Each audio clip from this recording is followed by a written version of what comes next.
Mahayuti alliance partners, the BJP and the NCP, seem to take a completely different stand when it comes to minority votes. On the one hand, Deputy Chief Minister and NCP leader Ajit Pawar on Tuesday announced that his party will allocate 10% of the seats to various minorities. In the Lok Sabha elections, where the party got only 4 seats to contest, it did not give any tickets to minority candidates. And this is the first time Ajit Pawar has made any such announcement. And even while Ajit Pawar is trying to woo the minority community, especially the Muslims, Devendra Fadnavis, leader from his alliance partner, the BJP, has ignited a political controversy with his recent remarks over a terminology he coined as vote jihad.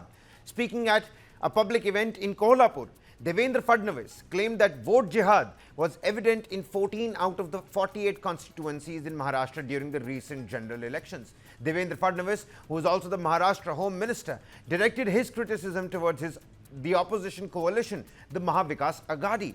While speaking of vote jihad, Devendra Fadnavis was referencing to Dhule Lok Sabha constituency, where the MVA candidate won largely due to a significant turnout in the Malegaon Central Assembly segment against the BJP nominee. In the 2024 Lok Sabha elections, the opposition MVA secured 30 out of Maharashtra's 48 seats, while the ruling Mahayuti, part of the National Democratic Alliance, managed to win only 17 seats, with the BJP taking 9 of those 17 seats.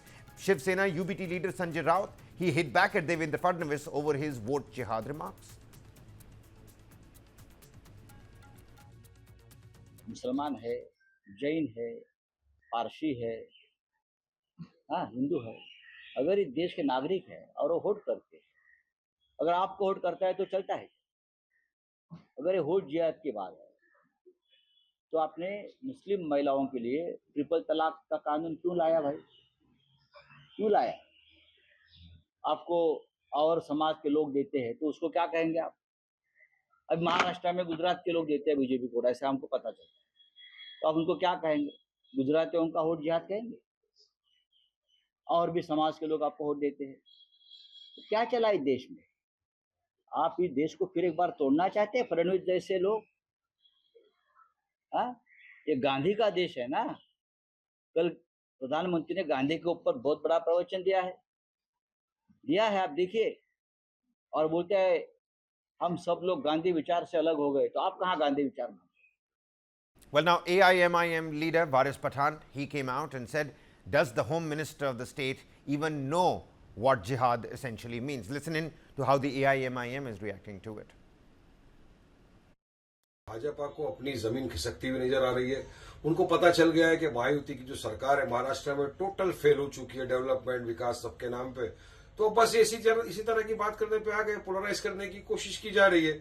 अब ये love जिहाद, vote जिहाद, land जिहाद, सारे जिहाद इनको समझ में आ जाएंगे कि जिहाद का मतलब क्या है पता है इनको। और राज्य के होम मिनिस्टर है देवेंद्र फडणवीस जी, और संविधान की शपथ ली है, उन्होंने इस तरह की बात करना उनको शोभा नहीं देता।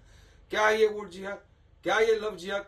पहले भी इन्हीं के एक मंत्री है लोधा, उन्होंने फ्लोर ऑफ द असेंबली में खड़े होकर बोला था कि लाखों केस लव जिहाद के महाराष्ट्र में हो गए।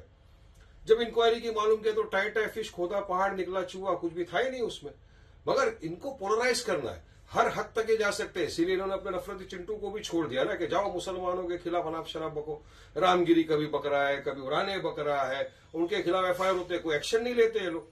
तो साफ जाहिर होता है कि भाजपा की सरकार राज्य के अंदर सांप्रदायिक तनाव फैलाने की कोशिश कर रही है, और चुनाव के पहले वो महाराष्ट्र राज्य में पोलराइज कर रही है, हिंदू मुसलमान करने की कोशिश कर रही है। और अब आगे सब आ जाएगा। अब आगे गाय गंगा दंगा, मंदिर मस्जिद, पाकिस्तान, मंगलसूत्र, घुसपैठ, ये सारी चीजें ये लेके आ जाएंगे क्योंकि लोग सवाल कर रहे हैं। Meanwhile, BJP leader Kirit Somaiya, he came out clearing the BJP's party stand as well. He said the BJP is not against Muslim votes, but if you do appeasement when it comes to politics, that's when we won't even spare our own alliance partners. Of course, talking about Ajit Pawar's decision to grant 10% seats to minorities, essentially Muslims. Take a listen to what Kirit Somaiya had to say. मुस्लिमों के विरोध में तो हम है ही नहीं, वो तो हिंदुस्तान के नागरिक है, लेकिन उसका तुष्टीकरण करना, उसमें जो मिलिटेंसी है, जो टेररिज्म है, इस प्रकार के मतदान करते समय जिहाद की धर्म का उपयोग करना, उससे भारतीय जनता पार्टी सहमत नहीं है। कल उठकर कोई भी उम्मीदवार, वो अजीत पवार की कांग्रेस का होगा तो भी, वो अगर वोट जिहाद, वो अगर लव जिहाद, वो अगर लैंड जिहाद उसका समर्थन करेंगे तो उसका भी हम विरोध करेंगे, कोई भी किसी भी पार्टी का हो।